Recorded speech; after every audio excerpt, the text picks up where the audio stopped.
اور جمعرات کو خصوصیت کے ساتھ روزہ رکھنا، اس کی حدیث میں ترغیب وارد ہوئی ہے۔ آپ صلی اللہ علیہ وسلم نے فرمایا کہ پیر اور جمعرات کے دن اعمال اللہ کے ہاں پیش ہوتے ہیں۔ السلام علیکم میرے میٹھے میٹھے اسلامی بھائیوں، دوستوں، بزرگوں۔ یہاں تک تو اس عالم پاکھنڈی کا تو بہت بڑھیا بیان تھا اور اچھا ہے۔ ان لوگوں کی سازشیں کیا ہوتی ہیں ہمارا ایمان ختم کرنے کے لیے کہ پہلے تو اچھی اور بڑھیا باتیں بتائیں گے، اس کے بعد میں پھر گھول ملا کے ہمیں راہ سے بھٹکاتے ہیں۔ اب آگے سنیے یہ کیا بیان بازی کرتا ہے عید میلاد النبی سے ہمیں بالکل دور کرنے کے لیے۔ آپ صلی اللہ علیہ وسلم نے فرمایا کہ پیر اور جمعرات کے دن اعمال اللہ کے ہاں پیش ہوتے ہیں۔ فَأُحِبُّ أَن يُعْرَضَ عَمَلِي وَأَنَا صَائِمٌ، میں چاہتا ہوں کہ میرا عمل جب اللہ کے سامنے پیش ہو تو میں روزے سے ہوں۔ اور اس دن میں آپ صلی اللہ علیہ وسلم کی ولادت بھی ہوئی۔ آپ صلی اللہ علیہ وسلم نے اس لیے بھی اس دن میں روزہ رکھا ہے۔ یہاں تک بھی ان نے بہت بہترین اور بڑھیا بات کہی نبی کی شان میں۔ اب دیکھنا یہ ہے کہ شیطان جیسے ایک شہد کی بوند ٹپکاتا ہے، ہمیں چاٹنے میں اچھا لگتا ہے، بڑھیا لگتا ہے، دھیرے دھیرے اس میں کڑواہٹ ملاتا رہتا ہے، تو ہم اس کو چاٹتے ہمیں محسوس نہیں ہوتا کہ شہد میں ملی کڑواہٹ ہے۔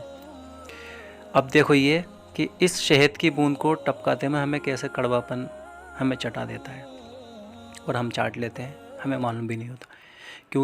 اس میں بہت ساری حکمتیں تھیں، جیسے آپ ربیع الاول پہ جو میرا بیان ہے اس میں نے یہ وضاحت کی ہے کہ آپ صلی اللہ علیہ وسلم نے اپنی ولادت کے دن روزہ رکھ کر یہ بتا دیا کہ میری ولادت کے دن کو عید کا دن نہیں قرار دیا جا سکتا، کیونکہ روزہ اور عید جمع نہیں ہوتے۔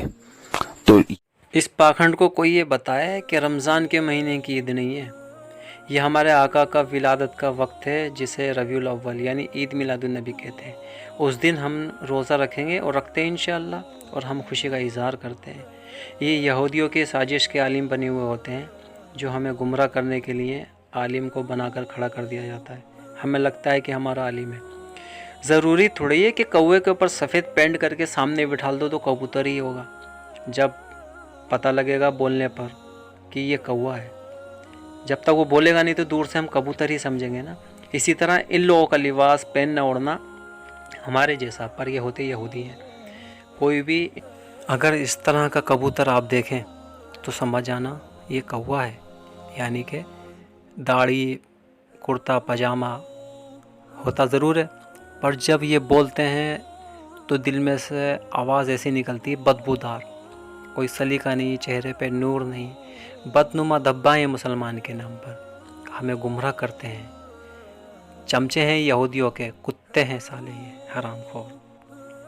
اس کا کہنا یہ ہے کہ اس دن یعنی پیر کے دن آقا کی پیدائش کا دن ہے، اور اس لیے خود بھی نبی روزہ رکھتے ہیں۔ دیکھنے والی بات یہ ہے ہمیں تو عید کا نام دے کر روزہ رکھنے کو منع کر رہا ہے، اور خود اپنی ولادت کے دن یعنی عید کے دن آپ نے روزہ رکھا۔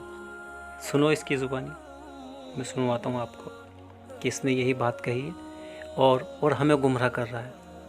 انہی کی باتوں میں سب کے لیے جواب ہوتے ہیں اگر ڈھونڈا جائے تو۔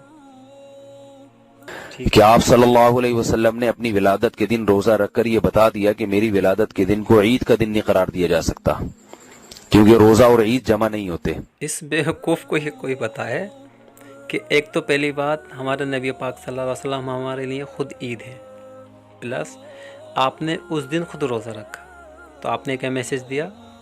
جس دن آپ نبی پاک صلی اللہ علیہ وسلم کے پیدائش یعنی عید، اور اسی دن آپ کا روزہ، تو یہ تو خود ہی آپ نے ہمیں میسج دے دیا کہ جو آپ کے اصول یعنی نبی پاک صلی اللہ علیہ وسلم کے اصول ہیں وہی ہم اپناتے ہیں، تو اسی کو ہم سنت کہتے ہیں۔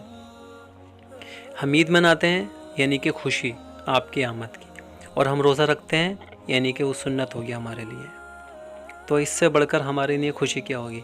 ان پاکھنڈیوں کی ساری باتیں بہت اچھی ہوتی ہیں، ساری اچھی بات کرتے ہیں، وہ باتیں اچھی اس لیے کرتے ہیں تاکہ ان اچھی باتوں میں گھول ملا کر بری سی بات ہمارے سامنے پیش کی جائے اور ہمیں بہتر لگے، اور ہم مان لیں ہاں یار یہ بات تو صحیح ہے، بہتر ہے، اور یہ بھی بہتر ہو سکتی ہے۔ پر یہ خبر نہیں شیطان کی کیا کیا چالیں ہوتی ہیں، اس میں گھول ملا کر سارا کچھ بھی ہو سکتا ہے۔ ہمیں ان کافروں کی باتوں پہ نہیں آنا چاہیے، اور ہم جشن عید میلاد النبی انشاءاللہ مناتے ہیں اور مناتے رہیں گے انشاءاللہ عز و جل، اور زندگی رہے گی تا قیامت تک ہم